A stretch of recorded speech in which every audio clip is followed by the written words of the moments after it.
Hi, my name is Rebecca, and I am an intercessor for Israel from the Philippines.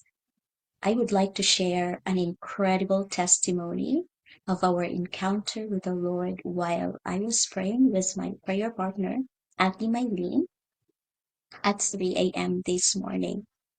So, Ate Mylene and I would use the messenger to pray together because I am living in Bacolod City and she is in Lipa, Batangas. It would take an hour and 15 minutes by plane for me to reach her area. And she would usually go out to her balcony and declare to the heavenlies the word of God and his promises for Israel. And while she was outside today, she told me, you know what, sis? Something is different here. I could just see flashes of lights in the sky. And I asked her, when did it start? And she told me it started yesterday. And so I checked the weather if there was a storm. And I also asked her if there was an airport near her place. She told me no, there is no airport here in my area. And because right now it is summertime in the Philippines, so there is no rain, no thunderstorm. And so I asked her, Ate, can you please turn on your video and let me see what's going on? When I saw the flashes of lights in the sky, I immediately remembered the time when God gave the commandments or the Torah to the Jewish people, and there were lightnings and thunders at Mount Sinai. And Sister Hadassah told me that on the 50 days of counting of the Omer, the spiritual realm is actually open.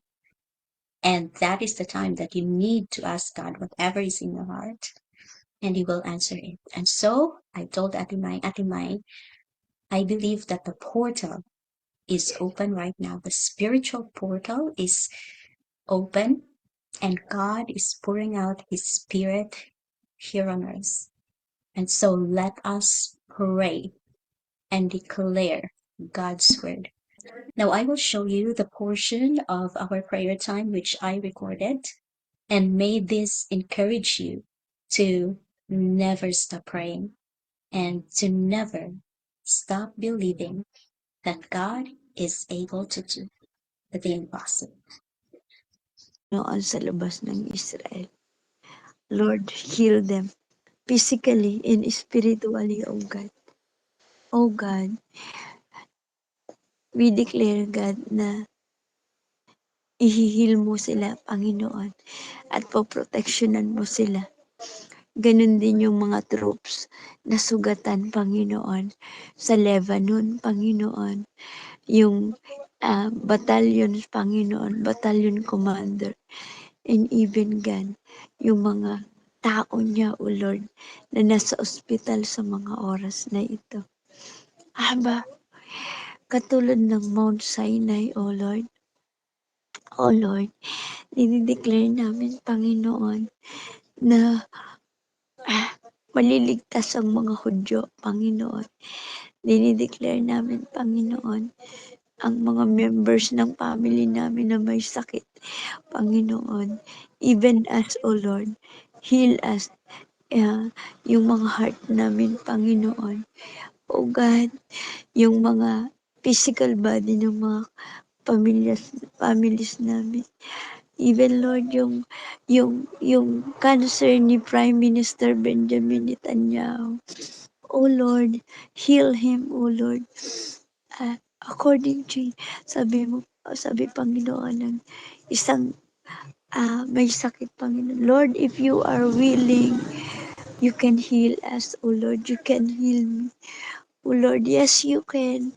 Sabi mo, Panginoon, if you shall ask anything in my name, it shall be given unto you.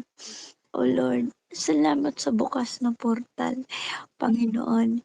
Iniling namin, Panginoon, ang pag-aaliya ng Israelite, Panginoon.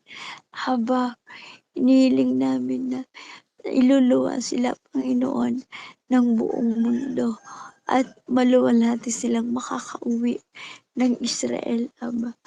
Dinideclare namin ang tagumpay ng Israel over Iran, Panginoon. Dinideclare namin ang tagumpay ng IDF, Panginoon, sa Lebanon, sa Yemen, Panginoon. Dinideclare namin ang tagumpay, Panginoon, ng ng IDF sa Gaza. Lord, dinideclare namin na ibibigay mo sa kanila ang Judea and Samaria. Dinideclare namin na ibibigay mo sa kanila ang ang Gaza, Panginoon. At ang buong Hamas ay ibabagsak mo ang mga terorista, Panginoon, na matagal nang kumakalaban, Panginoon, sa Israel. Ang Hezbollah, Panginoon, gapiin mo sila. Dinideclare namin ang Psalms 35 habang bukas ang portal, Aba.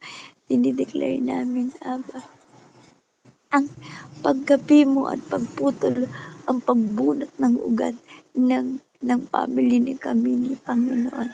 Gagapiin mo ang Hezbollah, ang ISIS, ang Hamas, ang Jihadis, ang Boko Haram, Panginoon, at lahat ng mga terorista, Panginoon, terrorist group na inassemble ni kami ni Panginoon.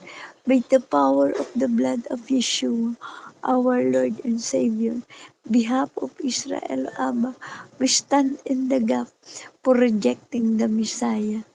O Lord, on behalf of the Philippines, O Lord, we ask forgiveness sa pag-vote ng government namin, Panginoon, against Israel, O God. Lord, we ask forgiveness behalf of the Philippines, Panginoon. Lord, we ask forgiveness, Panginoon, sa pagkakaroon ng antisemitism, Panginoon, sa Pilipinas.